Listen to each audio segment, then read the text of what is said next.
Sejumlah juru kampanye nasional, yaitu para pengurus partai politik pusat yang mengusung pasangan calon gubernur dan wakil gubernur Sumsel, diprediksi akan hadir saat kampanye akbar masing-masing pasangan calon nantinya.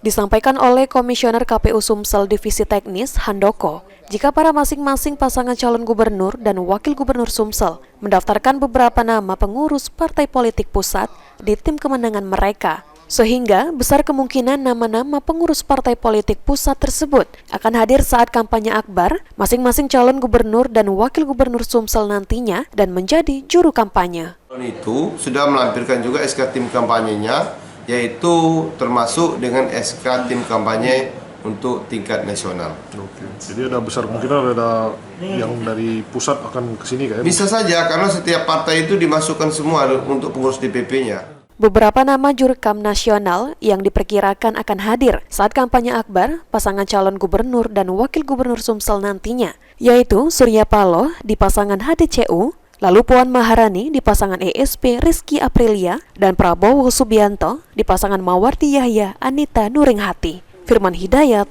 PAL TV.